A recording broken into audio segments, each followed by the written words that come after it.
sesi tanya jawab kepada ahli tim hukum Ganjar Mahfud M. Lutfi Yazid sempat menyebut nama tim hukum Prabowo Gibran Yusril Ihza Mahendra. Lutfi bilang bahwa Yusril sempat mengatakan, andaikan saya Gibran, saya akan meminta dia untuk tidak maju pencawapresan pasca putusan MK yang meloloskan batas usia. Hal ini pun jadi dijawab Yusril di persidangan.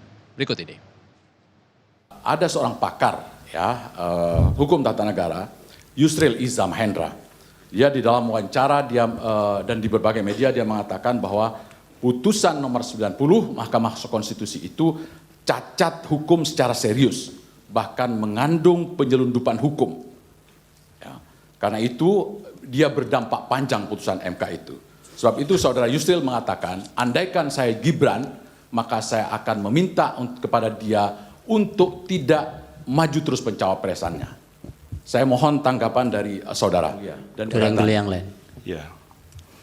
Kata-kata yang mengatakan, andai kata saya Gibran, saya akan minta kepada dia, adalah kata-kata yang tidak logis.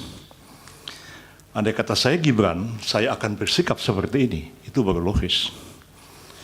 Jadi yang saya ucapkan adalah, andai kata saya Gibran, saya memilih saya tidak akan maju, karena saya tahu bahwa putusan ini problematik.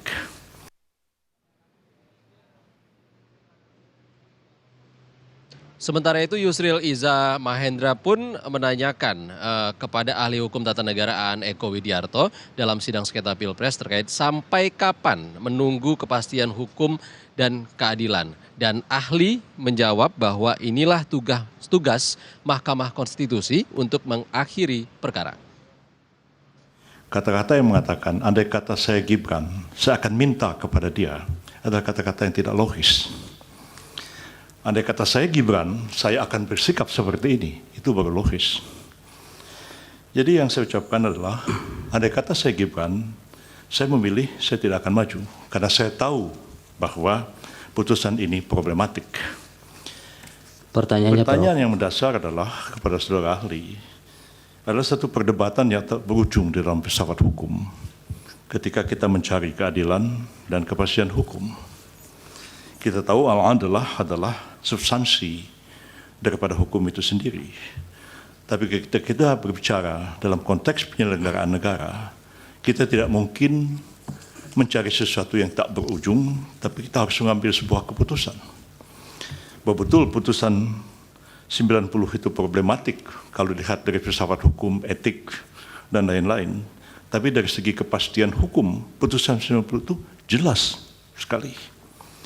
Pertanyaan saya kepada saudara adalah, ketika saudara menginginkan mahkamah ini lebih substansi membahas sesuatu sampai kepada keadilan yang hakiki, pertanyaannya sampai kapan kita akan menyelesaikan persoalan ini? Kita tahu dalam filsafat hukum persoalan keadilan dan kepastian hukum itu sesuatu yang sulit dipertemukan, tapi ketika kita dihadapkan kepada kasus yang konkret, menurut saudara, apakah kita harus berdebat tentang keadilan yang tak berujung, atau kita harus mengakhirinya dengan sebuah kepastian hukum? Yang judulnya dalam slide ini terkait dengan unwilling dan unable. Memang kepastian hukum itu menjadi sangat penting, apalagi dalam sebuah kontestasi. Azas yang berlaku di sini adalah ubi ius incertum, ibi ius nullum. Tidak ada kepastian hukum, maka tidak ada hukum. Dan memang benar, semuanya harus ada akhirnya. Litis finiri oportet. Disinilah peran Mahkamah Konstitusi untuk menciptakan kepastian hukum itu dan untuk mengakhiri perkara-perkara atau masalah-masalah yang berkembang. Saya yakin banyak sekali pengaduan-pengaduan ke Bawaslu yang masih belum selesai atau belum sempurna diselesaikan oleh Bawaslu. Tugas siapa? Perkara harus selesai. Mahkamahlah tempat terakhir untuk menyelesaikannya. Kemudian dalam masalah ini tentunya Mahkamah harus berpegang bahwasannya tidak ada lagi proses hukum yang dapat ditempuh untuk menilai kebenaran dan keadilan, maka apakah hal semacam itu tidak dapat dibenarkan dan diterima, Mahkamah akan memberikan atau menjustifikasi pelanggaran yang sangat serius dan mencederai konstitusi dan demokrasi. Inilah titik akhirnya yang harus mengakhiri semua perkara yang ada di tangan Mahkamah.